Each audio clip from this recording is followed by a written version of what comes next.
Bienvenidos a nuestro nuevo proyecto de podcast. Nos hemos juntado una serie de compañeros y compañeras de toda España con el fin de hablar, discutir, reírnos, llorar sobre todo lo que es el derecho, sobre lo que es la justicia, su funcionamiento, sobre qué podemos hacer para mejorarlo, cómo podemos mantener nuestra ilusión dentro de la vida que llevamos y sobre todo pasar un buen rato. Para ello nos hemos juntado gente de Cartagena, Antonio, Sevilla, Mar, de Ponferrada, Yolanda, Cáceres, José Ramón, Inma, de Barcelona, Eugenia y yo mismo de Burgos, Guillermo. Nuestro proyecto, Susurros Jurídicos. No me preguntéis por qué el nombre, pero tiene su sentido. No pretendemos nada más que susurraros ideas, susurraros conocimiento y que vosotros tengáis vuestra propia idea, vuestra opción de lo que decimos y que os abramos el camino o por lo menos nos ayudéis a que nosotros a través de las discusiones podamos conocer lo que está pasando. Susurros Jurídicos parte de la idea de varias compañeras, el nombre lo discutimos poco, pero nos gustó o nos pareció cursi o nos pareció elegante o nos pareció lo que fuese. Lo que tenemos muy claro es que nos gustó. ¿Por qué? Porque con él vemos que lo que más deseamos muchas veces es que nos susurren unas ideas, nos susurren unas formas de pensar, nos hagan sentir, nos hagan reír sin chillar, susurrándonos. Poquito a poco nuestro conocimiento va creciendo y de esta manera, mediante susurros, poder llegar a mejorar nuestro servicio a la gente.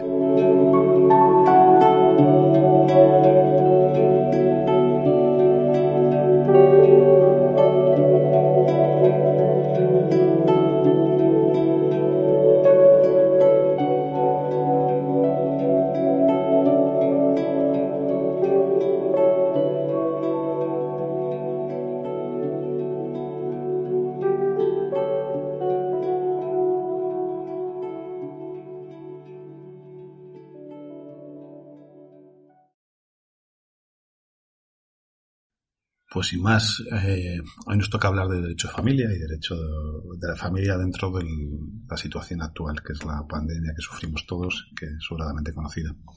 ¿Qué problemas nos hemos encontrado? ¿Qué problemas psicológicos hay? ¿Qué problemas hay que resolver por parte de los abogados y de la sociedad? Y la verdad es que hay muchos. Entonces, sin más, voy a dar paso a Antonio de Cartagena para que nos haga una pequeña introducción y después ya empezamos con el debate. Bueno, hay una cuestión evidente y es que la crisis o la pandemia del coronavirus pues no solamente ha afectado a la cuestión sanitaria o ha sido un tema de salud, sino que a todos nos ha afectado en nuestra vida personal, laboral, familiar y por tanto ahora después jurídica. Hemos estado obligados a permanecer confinados en los primeros momentos, incluso apenas pudiendo bajar a hacer la compra o a tirar la basura o a la farmacia, ¿no? Es evidente, todo el mundo lo sabe, que eso ha generado o ha provocado una situación de estrés y de ansiedad bastante fuerte, ¿no? Ese estado de ansiedad que provoca el confinamiento, pues hace que los roces que habitualmente tenemos dentro de la convivencia y la obligatoriedad de permanecer todo el día en familia sin ningún tipo de espacio personal o prácticamente sin ninguno, pues para determinadas personas psicológicamente se convierte en insoportable, ¿no? Y eso es un fenómeno que los psicólogos entienden que así está ocurriendo, ¿no? Al mismo tiempo, el coronavirus, por ser una pandemia y por lo que nos ha abocado, ¿no? Pues quizá ha hecho reflexionar a muchas personas, aunque ahora parece que hemos perdido el miedo, pero yo creo que en un primer momento hace reflexionar a muchas personas lo que realmente quieren en su vida y si es eso, ¿no? Hay que tener en cuenta que el coronavirus, pues, ha generado una mezcla de distintos factores también, pues que de alguna forma han alterado por completo nuestras costumbres como pareja, ¿no? Y es que hemos estado con nuestros hijos permanentemente, lo hemos hecho en un espacio reducido, lo hemos hecho muchísimas veces en una situación de miedo, tanto psicológicamente por nuestra salud, como un miedo mental por el cierre de nuestros negocios, despidos, puestos de trabajo. Y yo creo que eso es o va a ser el detonante de una serie de crisis matrimoniales que van a ser consecuencia de ese COVID. Los abogados y las abogadas estamos acostumbrados, los que estamos a pie de juzgado, a que es bastante normal que después de vacaciones o después de verano haya un repunte en el índice de crisis matrimoniales. Yo creo que las circunstancias del coronavirus pues van a hacer que efectivamente ese repunte de crisis matrimoniales que existe, salvo que me equivoque, pues aumenten considerablemente, ¿no? Yo creo que al final, como plantean los psicólogos, yo creo que nos hemos acostumbrado a vivir de una forma en que no vivimos, sino sobrevivimos, ¿no? Y al mismo tiempo en la pareja, no todas las parejas, pero muchas parejas sobreviven, no viven, ¿no? Y entonces este hecho, el tiempo del coronavirus con todas las circunstancias, pues creo que efectivamente va a desatar, ojalá no sea así, una serie de problemas matrimoniales que no solo creo que se van a desatar, sino que los que nos dedicamos al ejercicio de la profesión ya hemos vivido con nuestros clientes durante este tiempo de confinamiento. Yo creo, tiene toda la razón, Antonio. Hay en derecho de familia, en el ámbito familiar, va a haber dos vertientes, ¿no? En la primera, todos los que nos dedicamos a familia, pues constatamos que después de los periodos vacacionales se producen más rupturas, precisamente porque la convivencia erosiona, y cuando tenemos una forma de vivir actualmente en la cual pues generalmente las parejas estamos trabajando y compartimos muy poco tiempo en común. Ahora, en los periodos vacacionales, pues ese tiempo en común se multiplica y hace que surjan esos conflictos de pareja que muchas veces o algunas veces provocan la ruptura. Y eso, con el coronavirus, con esta pandemia, con este estado de alarma, pues ha dado lugar a que esos conflictos surjan y ahora pues den bastantes procedimientos de divorcio. Ya a mí me han llamado ya más de un cliente interesando pues para ver cuándo puede empezar a accionar divorcios, separaciones. Y por otro lado, han sido todas las incidencias en cuanto a las parejas que ya pues han sido resueltas, es decir, ya han pasado por un proceso de divorcio o un proceso de separación o de regulación cuando han sido parejas de hecho con hijos menores, en cuanto a que el estado de alarma lo que provoca o lo que ha provocado es una disrupción dentro de lo que es la guardia y custodia, el régimen de visitas ordinario, porque o bien los niños se quedaban con uno, se quedaban con otro, si era custodia compartida y demás. Y eso pues ha provocado, como digo, disrupciones en cuanto al régimen normal de desarrollo del régimen de visitas, que después podemos hablar porque se ha intentado, se va a regularizar.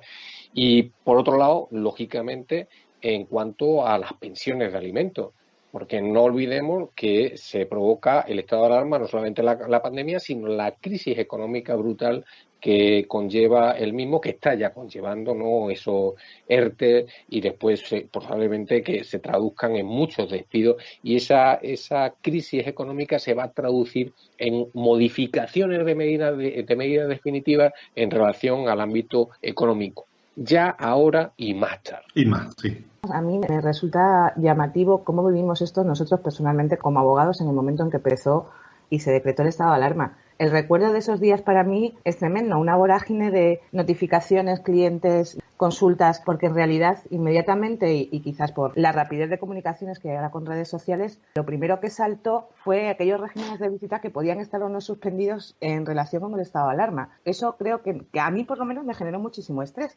Ese estrés se traduce en que te tienes que poner a estudiar rápido porque claro, es una situación que ninguno nos habríamos planteado hace unos meses y aparecen opiniones de todo tipo. Eso a lo largo de la pandemia además ha derivado pues en lo que todos pedíamos al principio pero que luego yo no le encuentro mucho sentido, ¿no? En juntas de jueces dando una serie de directrices o medidas que deberían ser aplicadas a los procedimientos de familia. Eso a mí me produce cierta contradicción porque realmente bien que tú sepas cuando eres abogado el criterio que puede tener un juzgado o que puede tener en general una jurisdicción determinada como la jurisdicción de familia, pero la realidad es que estamos usurpando un derecho fundamental de todos y es que El juez debe ser discrecional y cada tema, además, debe ser tratado en particular. En este caso, cuando estamos hablando de menores, además, lo más importante es el bien superior del menor. Creo que en algún momento durante esa vorágine de los primeros días, esto es lo que todos perdimos de vista. El que realmente teníamos que proteger al menor, proteger la salud y a la vez lo intentábamos coordinar con aquel derecho de los padres o progenitores a las visitas. No sé la postura de los demás, la mía en aquel momento, cuando hablaba con compañeros, era casi bipolar, por decirlo fácil, porque realmente sí creo que había que haber parado esos regímenes de visitas, pero en casos concretos. No me parecía lógico lo que se pedía, que separar el régimen de visitas en todos los casos. Entonces, las respuestas que yo tenía que dar a mis clientes eran completamente diferentes, conociendo la situación particular de cada caso. En unos casos lo lógico era haber paralizado esas visitas y en otros casos era todo lo contrario, que precisamente el custodio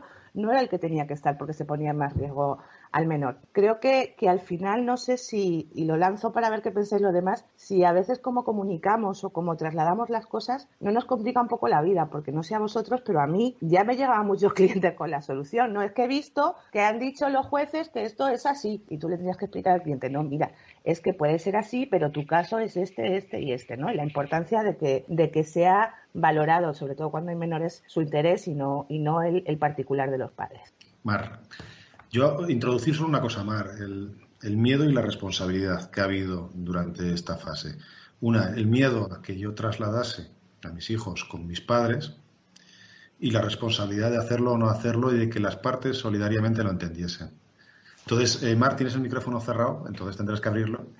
Pero eso sí. Es interesante que lo introduzcáis. Sí, efectivamente yo iba precisamente a eso, al tema de la responsabilidad, porque Inma ha dicho algo que a mí me ha gustado mucho y que en familia, los abogados de familia no perdemos nunca de vista, que es el bien superior del menor. Cuando esto empezó, aquí la disyuntiva era, ¿cuál es el bien superior del menor? ¿Estar con los dos progenitores o la salud? Mi opinión personal es que iba por delante la salud, ya lo hemos hablado muchas veces y creo que tenía que ser así. Pero también es verdad que no se podía usar esta situación de COVID para privar a otro progenitor de la visita de los menores, sobre todo privar al menor de estar con el otro progenitor. Y ya sabemos todos que en cuestiones de familia pues se suelen utilizar cosas más banales cuanto más hechas, que era una excusa más que suficiente. Yo puedo decir que desde la perspectiva de lo que a mí me ha rodeado, no solamente de los casos míos, en la mayoría de los asuntos ha habido una gran responsabilidad por parte de los padres. O sea, yo no he tenido ni un solo problema, lo digo en serio, parecerá mentira, pero incluso en los asuntos que llevo de divorcio, que están súper enconados, que llevan años de pelea, porque estoy pidiendo incluso la custodia para el padre o custodias compartidas que están siendo muy peleadas con equipos psicosociales y tal. Cuando esto llegó, yo a todos les dije lo mismo. ¿Qué dicen los jueces? Mira, a mí me da igual lo que digan los jueces. ¿Qué podemos hacer por tu hijo? ¿Qué quieres hacer tú con tu hijo? Tanto a la madre como al padre, ¿eh? Os hablo tanto de clientes madres como clientes padres. Y en todos los casos siempre hemos llegado a un punto común. Y ha sido, bueno, pues soy policía, no puedo, sé que tengo una profesión de riesgo, no me voy a llevar a mi hijo. Así de claro. O al contrario, un padre, ¿no? También una madre. Oye, el padre vive en el campo, los niños allí están al aire libre, pueden montar en bicicleta y pueden salir al aire todo el día sin estar mezclado con nadie. Que se queden con el padre, a pesar de estar el padre pidiendo una custodia para él. O sea, la mayoría de los padres que me he encontrado, el total, me he encontrado padres con muchísima responsabilidad. El mayor problema que hemos tenido es el propio desacuerdo entre jueces. Cada partido judicial, no digo cada provincia, cada partido judicial ha decidido hacer una cosa. En uno se suprimían visitas, en el otro no se suprimían visitas. Entonces, yo me he olvidado de lo que decían los jueces y la verdad es que si siempre el abogado de familia tiene que jugar un papel negociador, moderador, aquí muchísimo más. No es lo que hemos pasado, sino en lo que nos queda por venir. Dos cosillas más, sí, Yolanda, Eugenia. Una, ha desaparecido la capacidad coercitiva de los juzgados, es decir, de coaccionar las medidas o de tomar resoluciones rápidas. En este caso, porque no se ha tomado ninguna, yo creo, la mayoría de los juzgados de familia, de hecho, yo creo que no ha funcionado porque no lo han movido. Y dos, el futuro que nos espera. Sí, como JR dice, mediaciones, o sea, van a caer muchas modificaciones de medidas por cambios de pensiones, por despidos. No es el momento igual de la mediación, del arbitraje de familia, que es raro escucharlo, pero yo alguna vez he leído sobre ello y me parece muy interesante. Incluso del coordinador parental, meter una figura más potente para que ayude a tomar decisiones de alguna manera. No sé qué os parece, no sé si Yolanda o Eugenia, o ninguna de las dos, la que quiera. Sí, a ver, efectivamente yo creo que estoy en plena sintonía con lo que han dicho mis compañeros. Yo creo que durante este periodo ha habido una grandísima responsabilidad por parte de los progenitores, de los dos, incluso en procedimientos enconados. Ha sido muy excepcional, también mi experiencia personal va por el mismo camino y yo creo que sí que en cierta medida sé que no es nuestro papel, somos sus abogados, pero enlazando con lo que acabas de lanzar, yo creo que entre compañeros, mi experiencia personal, hemos intentado durante este tiempo alcanzar una especie de arbitraje entre las partes que lleve a la reconducción de eso y evite una presentación judicial de un 158 de cualquier otra medida, intentando en la medida de lo posible que eso fuera posible. Yo creo que durante este tiempo se han alcanzado entre los compañeros respecto de sus clientes, respecto de las visitas de sus hijos, multitud de acuerdos, cediendo las dos partes. La figura, efectivamente, del coordinador parental a mí me parece que debería de potenciarse en los juzgados. Enlazamos aquí, si quieres, también con el tema de que no termina nunca de implantarse el tema de la mediación familiar en los juzgados. Es algo de lo que llevamos hablando no sé cuantísimo tiempo. Esto es como lo de las nuevas tecnologías. Ya estarán obsoletas el día que las implantemos. Pues el tema de la mediación familiar sucede un poco lo mismo. Estamos hartos de oír hablar de la mediación familiar, pero no se termina de implantar, quitando muchísimos en sitios donde efectivamente existe y donde estas posibilidades son factibles. Yo siempre he dicho que mientras no se modifiquen las leyes va a ser imposible, por una razón, porque si la mayoría de la gente tiene que solicitar una justicia gratuita para poder acceder a un procedimiento de familia, en la ley de justicia gratuita no se contempla una mediación. Entonces, si la mediación no es gratuita para esos progenitores, estamos hablando en caso de familia, si la mediación no es gratuita para esos progenitores, difícilmente van a acceder a la mediación familiar. Se van a ver abocados obligatoriamente a iniciar un procedimiento judicial. No sé si tienes razón. Sobre la mediación hay que hacer una serie de cambios. Yo hice el máster en el 2004, 2004-2005, y luego hubo una modificación, yo creo que en el 2010, pero tampoco. O sea, no terminan de acertar con la forma de que se puede implantar. Yo creo que en Barcelona sí que trabajan bastante, o por lo menos en el 2005 ya estaba implantado en algunos juzgados y empezaban a hablar como modelo de referencia. No sé, Eugenia. Estás en silencio, pero... Ahora. Sí. No, realmente sí que es cierto que en Cataluña, bueno, fuimos muy pioneros con la institución de la mediación y fomentar la cultura del pacto entre la ciudadanía. Pero también es cierto que hubo como un auge muy importante, que yo creo que igual también pasó en vuestros partidos judiciales, en el que, bueno, pues el convencimiento de todos era muy decidido, pero que en realidad ha llegado un momento que se ha estancado y no va a más. Realmente está siendo, como en todo el resto del territorio estatal, un poco un fracaso. No me gusta utilizar esta palabra porque quiero a la mediación, es decir, soy una apasionada de la mediación, pero se tiene que reconocer que, como bien decías, Willy, se tiene que reinventar. Es decir, tenemos que innovar la institución de la mediación. No la podemos entender como aquel mediador, ¿no?, que en muchas ocasiones yo creo que se desvió hacia el mediador psicólogo, y yo creo que precisamente fue quizás, y lo digo ahora en un foro de abogados, pero lo digo también delante de ellos, es decir, nosotros no necesitamos una terapia, necesitamos ser capaces de llegar a un acuerdo que jurídicamente luego tenga un peso y tenga un valor. Y ahora más que nunca será importantísimo. Pensad que a todo lo que estabais comentando, yo sí quiero añadir que nos vamos a encontrar con muchas demandas de modificación de sentencias, porque las circunstancias de cada uno de los progenitores ha ido cambiando como bien decía también Juan Ramón, pues un poco pues estas circunstancias de la paralización de la actividad económica, laboral, profesional, ha producido una serie de efectos en las personas que no pueden cumplir sus contratos, no pueden cumplir sus obligaciones jurídicas, no pueden cumplir sus arrendamientos, no pueden cumplir pues con todo tipo de contrato que tengan, no pueden cumplir sus convenios, que es lo que nos sucede, ¿no? Y yo venía un poco a pensar, pero es que vamos a aplicar la rebus en derecho de familia, porque claro, hay una modificación de las circunstancias, tenemos que renegociar las condiciones que se llevaron a cabo en su momento, porque realmente la parte pues de muchos progenitores que se habrán quedado en el paro, que sus empresas habrán quebrado, que realmente se van a encontrar unas circunstancias de mayor precariedad que no fueron tenidas en cuenta en el momento en que tuvo lugar la sentencia, ¿no?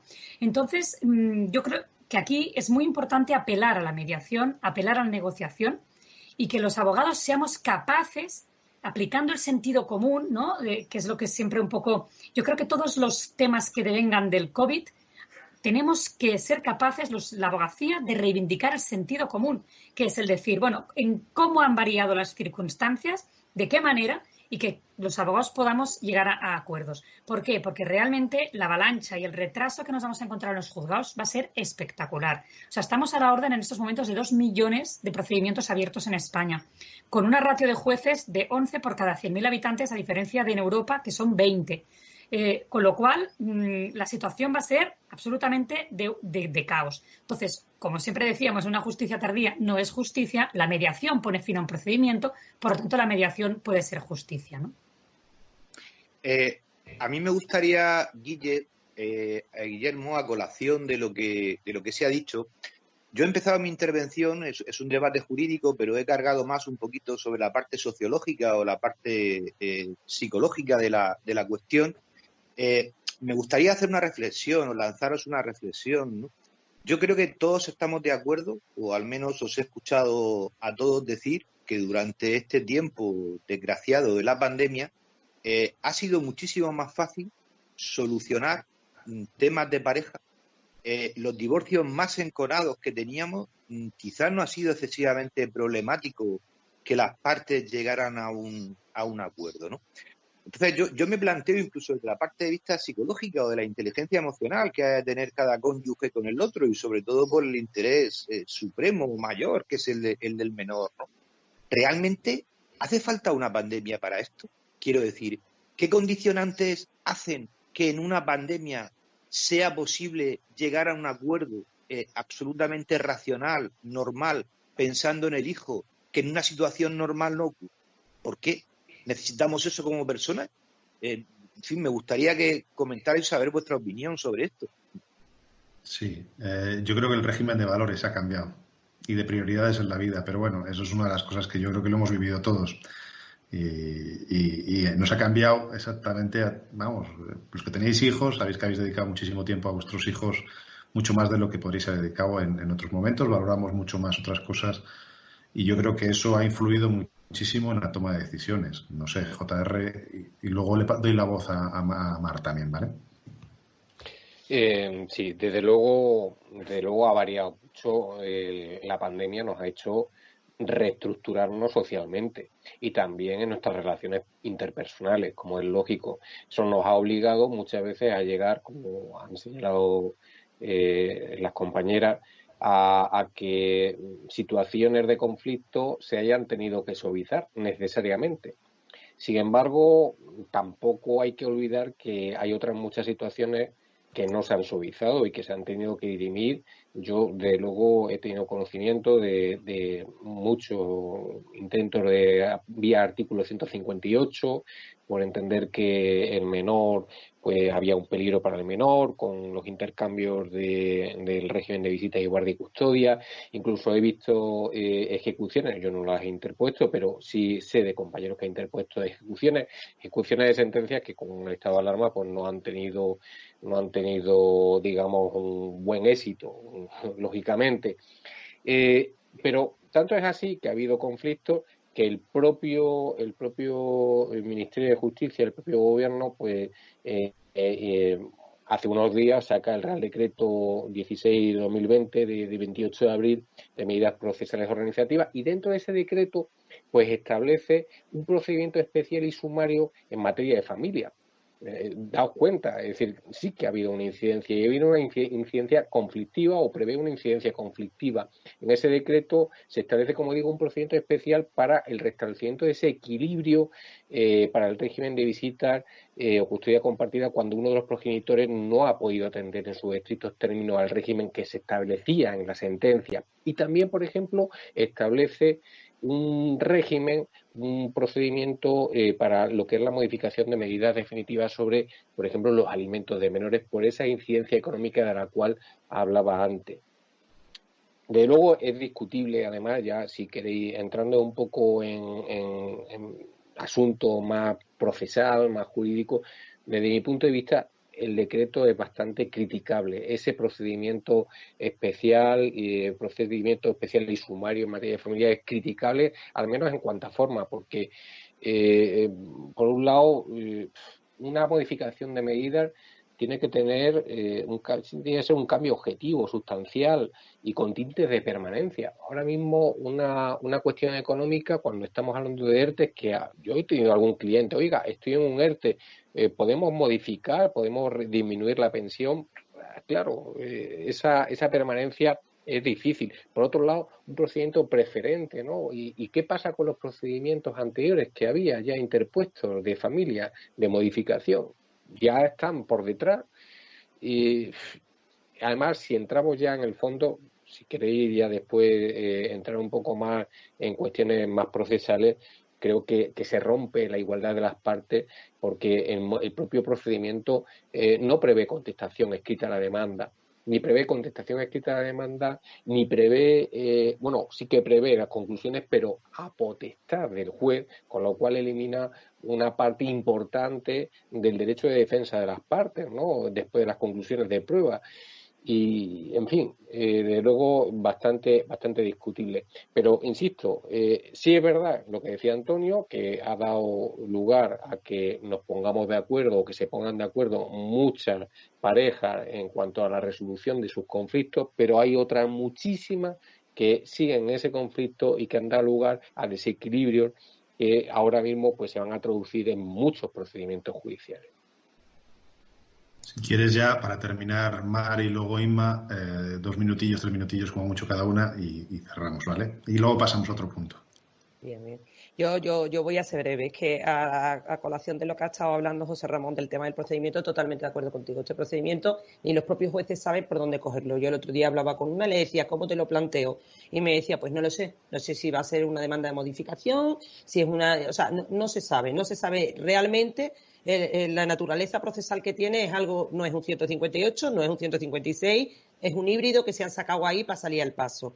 Además, a mí, por ejemplo, los jueces me transmiten algo con todo el sentido común. Me haces un procedimiento sumario cuando yo tengo aquí atascado todavía procedimientos donde aún no se han puesto regímenes de visitas o donde no se han adjudicado regímenes de alimentos. O sea, sería una locura. ¿Qué han hecho? Y eso por eso quería entrar, porque me ha parecido genial en mi partido, en mi pequeño partido judicial de Coria del Río, la jueza decana ha tenido una idea, no sé si se estará llevando a cabo en otros sitios, me imagino que sí, pero que aquí está funcionando. Y es que ha cogido todos esos procedimientos que estaban de antes del COVID, que estaban por salir, no os hablo de conflictividad, os hablo de esas demandas que estaban puestas a resultas de un informe psicosocial que ya había venido y que tenían previstas vistas que han tenido que suspenderse. Por circuit, si no lo sabéis, es como si fuese el Teams. Lo que pasa es que en Andalucía es el sistema que la Junta de Andalucía ha puesto para los juzgados.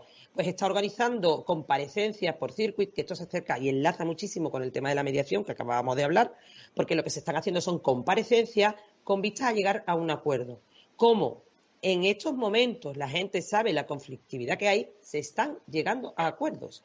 Sin presiones, porque evidentemente en el momento que tiene que haber testigos o que la vista se tiene que celebrar, se queda suspendido. No hay acuerdo, no hay acuerdo. Desde este despacho ya se han celebrado.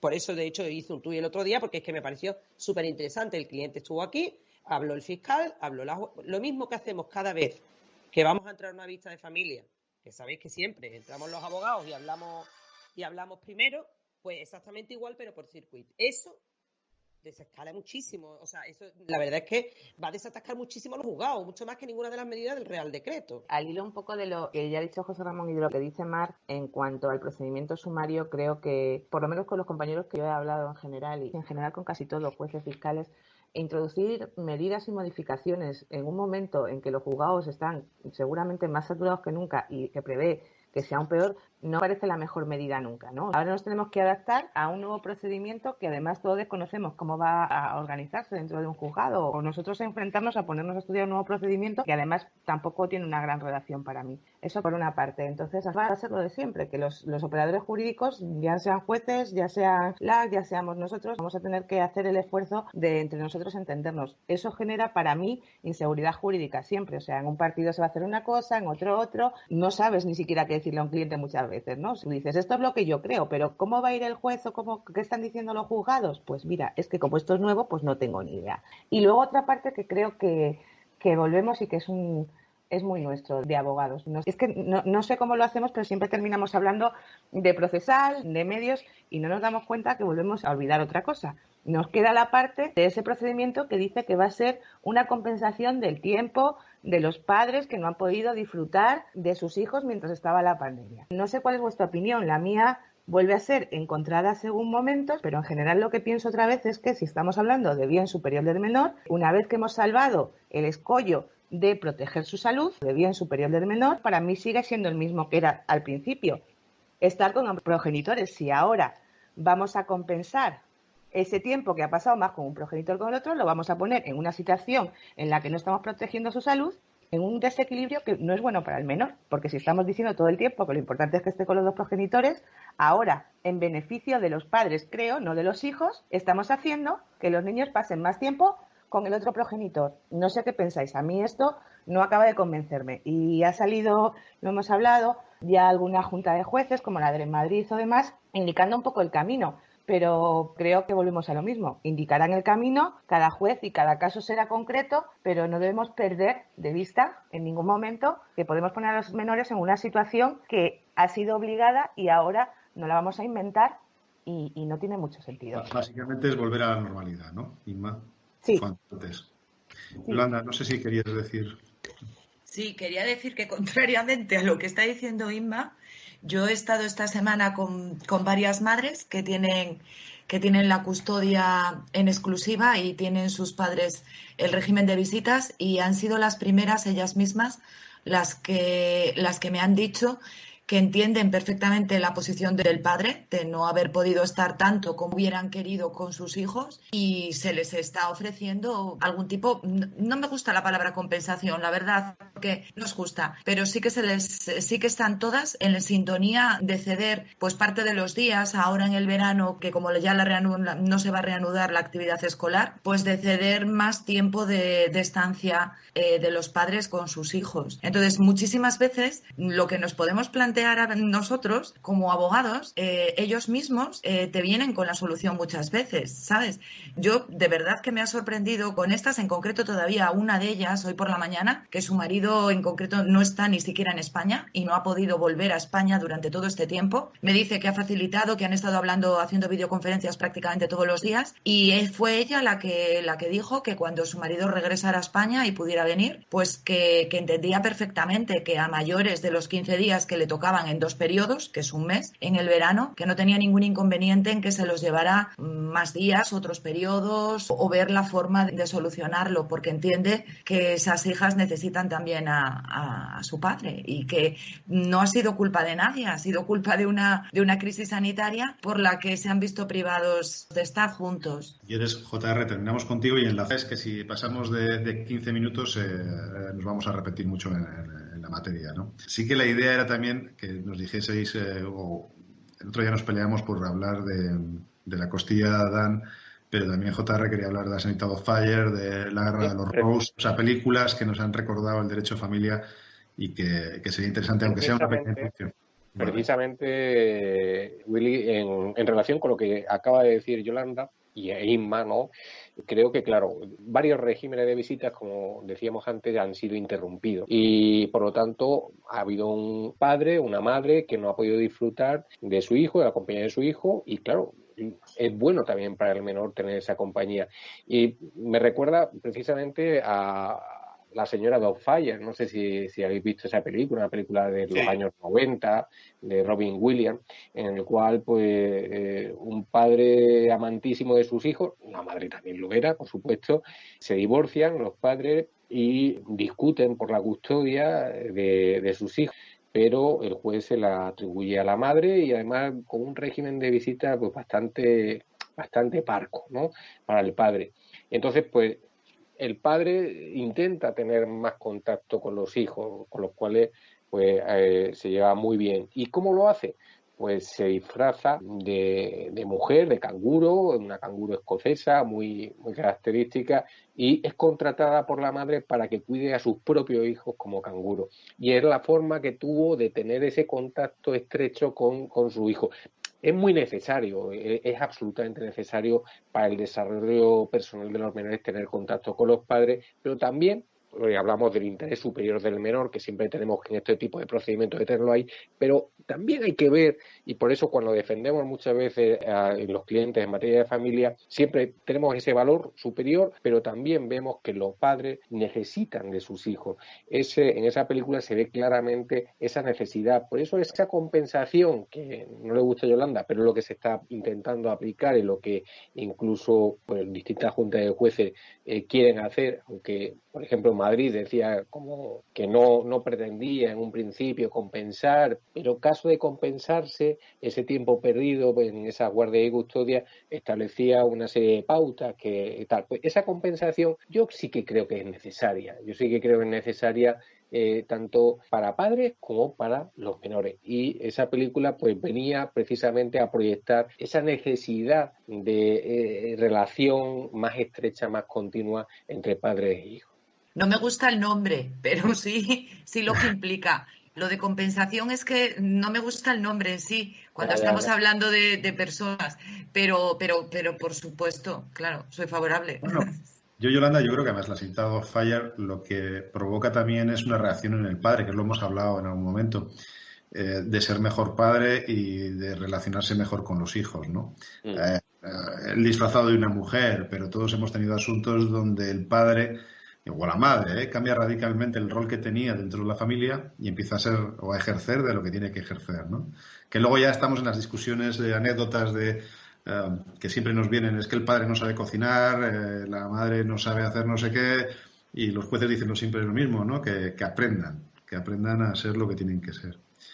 Pero bueno, no sé si queréis, Antonio, yo creo que me has pedido la palabra. Sí, con respecto a la película que comentaba JR, sí me gustaría hacer una pequeña reflexión al hilo de lo que tú has dicho, ¿no? Y en general otra vez vuelvo al aspecto psicológico de todo esto, no solamente el jurídico. Es que ocurren en muchos casos, y lo tengo comprobado, y como tema me gusta, he hablado con psicólogos y con psiquiatras, que a veces uno es mejor padre o mejor madre cuando ya no está con su pareja. Es curioso, es decir, su capacidad como padre o su capacidad como madre, digamos que el entorno natural como seres humanos que somos, es desarrollarlo en la pareja. Pero hay personas que su plenitud como padre o su plenitud como madre la alcanzan fuera de la pareja, como yo creo que apuntaba esa película, ¿no? Y aunque pueda parecer algo extraño, yo creo que la sociedad que vivimos pues debería de ser al final algo normal y no tan extraño. No deberíamos de tomarlo como un fenómeno rarísimo y que no entendemos. Me parece que al final es una cuestión normal que hay que asumir. Quizá a veces en ese rol de pareja no somos capaces de desarrollar nuestra capacidad de sentimiento y de acción hacia nuestros hijos, y fuera si lo somos, solamente les apunte. Pues nada, si queréis ya terminamos con Eugenia y cerramos, porque nos hemos ido a los 40 minutos. Así que, Eugenia, dime, ¿estás con el silencio, el micrófono? Sí.